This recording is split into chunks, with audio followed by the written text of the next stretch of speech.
Day 623 of the Ukrainian War Map, also known as the Russo-Ukrainian War. Juzzy here, and today is another update as I take a simplified and down-to-earth approach to some of the most important happenings on the ground in Ukraine. So starting off, we'll take a look at those Russian losses, as currently Russia sits on more than 307,000 military personnel losses, so that includes an additional 780 in the past 24 hours.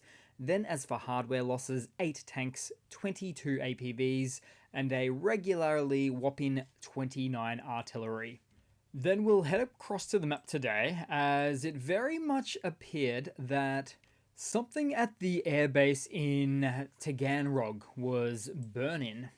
And you may remember this airfield, as it was the one that Russia was compelled to move away to from Berdyansk airport after the ATACMS strike a couple of weeks ago to relocate large portions of their chopper fleet right to this airbase. Now, the governor of the Rostov Oblast denied any issues at the airbase, but local residents of the town told a much different story on Telegram, stating that there was a loud bang that happened at the airport direction, and they noted how odd it was because aircraft that land at the airport aren't usually that loud or even have smoke. But hey, in the end, nothing says Russia is winning quite like them retreating with their helicopters to an airbase that's at least an hour or two from some of the most hotly contested front lines on the Ukrainian map. It's not great for air support.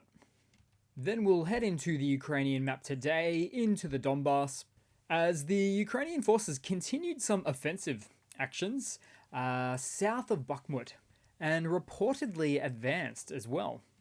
In fact, a Russian mill blogger reported that Ukrainian forces crossed the railway near Andrivka, which is a real thorn in Russia's side, obviously due to the railway line that extends from north of Bakhmut down to Avdiivka, which is now rendered useless for the Russian army who used to control it. And control it they did, because when you zoom out, you'll see a sizable buffer zone of about 50 square kilometers, with the green area representing the Ukrainian liberation from months ago in this sector. Then moving down a bit south there today, as for Avdiivka itself, so no newly captured or liberated swaths of land today, not a great deal of differences, although there were some marginal positional changes, with Ukraine pushing Russian forces back a small amount, near to Pervomiaska, while the Russian army had their own marginal push just northeast of Vladimir. So something of a to and fro scenario. Then, directly below on the map, just southeast of Donetsk city, actually southwest, I should say, a Ukrainian HIMARS strike hit and destroyed a large training base of Russian forces, which was being used to help deploy infantry to the eastern front line just south of Donetsk city. But now we'll move to Kherson, or Kherson, where activities certainly are starting to shape up more and more for the armed forces of Ukraine. For instance, a pro-Russian VDV related channel said of the situation this morning that the AFU managed to gain a foothold on the island near Poima, Pishchenivka, and Pedstepna, and I'll actually zoom in for those ones there. So they're talking about around this location. Then they also stated on the Telegram that that Ukraine, or the enemy, as they often refer to them as, so the enemy, they say, has good fire support from the North Bank, which has supported their forward movements. Also, the very same Telegram channel went on to state that there are also battles in Krinky, and that the enemy managed to advance a little in the direction of the forest, going on to explain that the combat zone is still only expanding. And since this part of the map always lets me down, here's a much more thorough visual of a better representation of the map as it may look as of now. So the blue is likely the newly controlled Ukrainian territory. The orange is what Russia likely still holds, Now, much of the new Ukrainian held territory, or liberated, shall we say, or at least forward operations, it is largely the Dnipro River islands of the Delta. But some of it is the mainland, if you will, on the south bank held by Ukraine. And we even also saw some photos of Ukrainian amphibious assault vehicles having crossed the Dnipro River as well.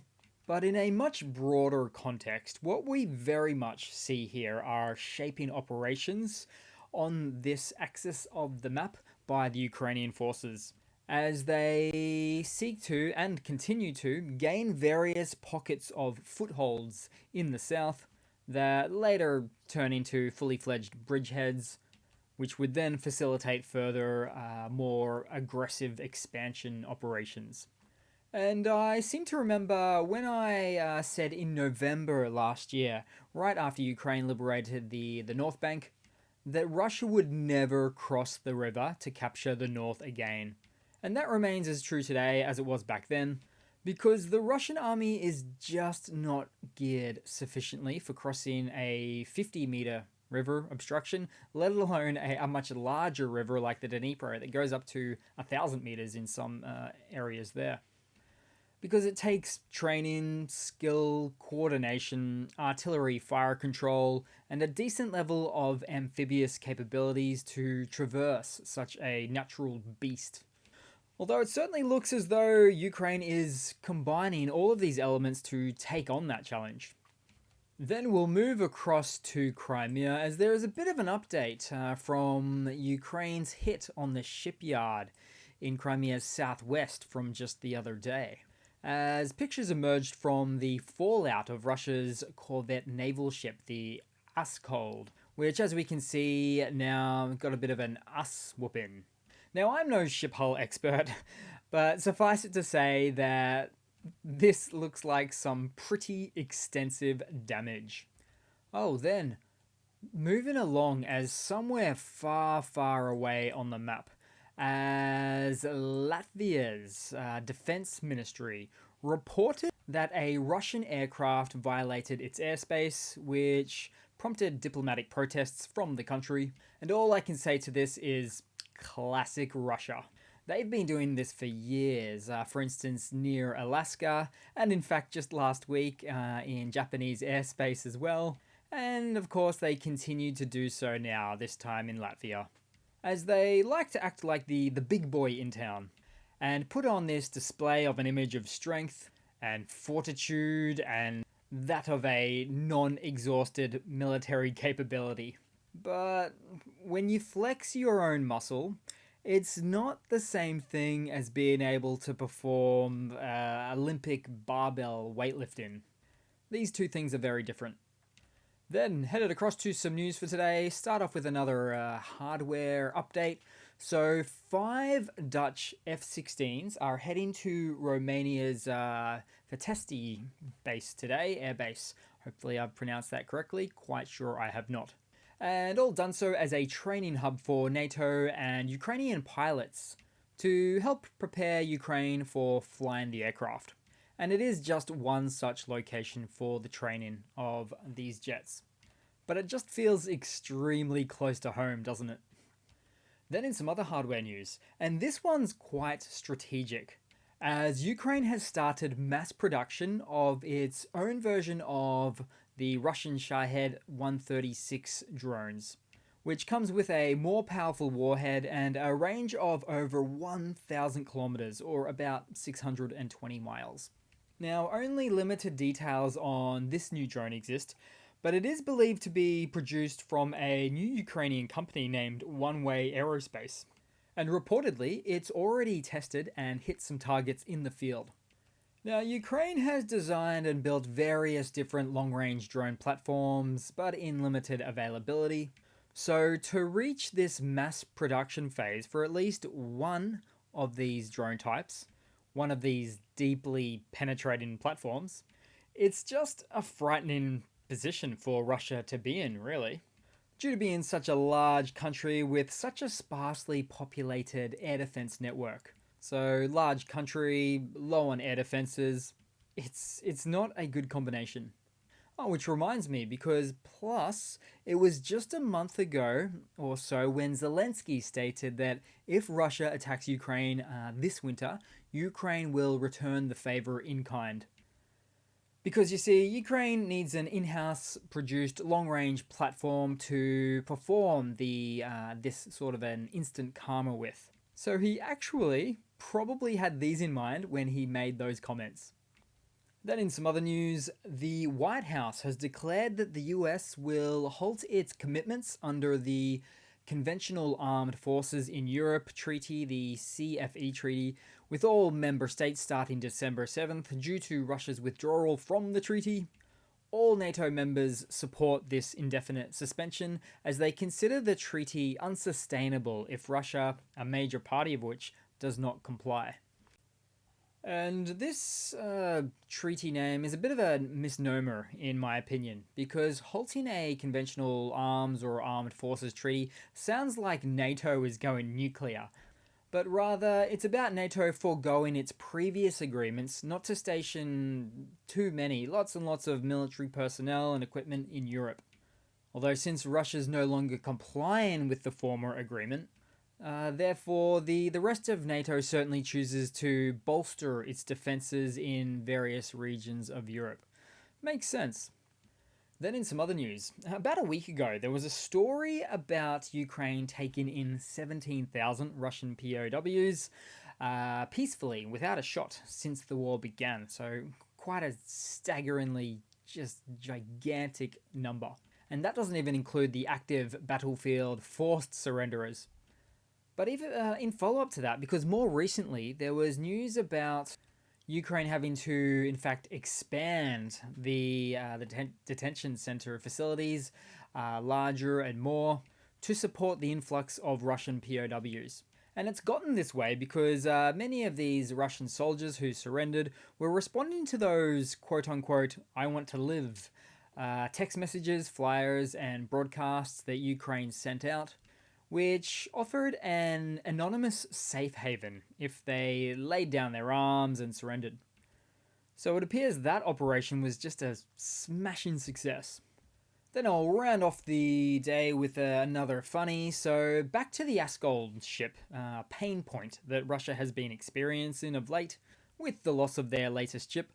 Well, Russian officials initially stated, quote, Russian air defense successfully shot down all the missiles and the Askold ship was only slightly scratched by debris from the downed missiles. And this is inherently funny because we all know how that played out. But what I find even more funny is how Russia chose to frame this event. For example, well, first of all, in reality, it's been said that two Storm Shadows were used to hit the ship, sort of a 2-for-2 scenario, if you will. But the way Russia actually chose to frame it, well, they proclaimed Ukraine fired 15 Storm Shadows, but that Russia was able to intercept 13 of the 15, making for, 88% interception rate? And Russia always do this, and they've been doing this with increased regularity in the past few months alone. Which is probably because there is one war that Russia can win, and that's the internal propaganda war. But even then, it can only be won for so long, up until the point where the public's distrust continues to grow, until they finally get fed up with obvious lie after lie by the Kremlin. Oh, and just very lastly, in a related funny to this, so someone cheekily edited the Wikipedia article on this event for a brief moment, stating that the reason for the ship's loss was due to it performing a goodwill gesture by rapidly disassembling itself, and as such was promoted to submarine. So what a champion effort right there from whoever did that. So that's it for today, guys. Thanks again for watching. Please leave a comment and like. I've mostly fixed these software issues, so should be getting back on normal schedule track soon. But more than anything, really appreciate you guys sticking around. So thanks again, and I do hope to see all of you guys there in the next one. Cheers.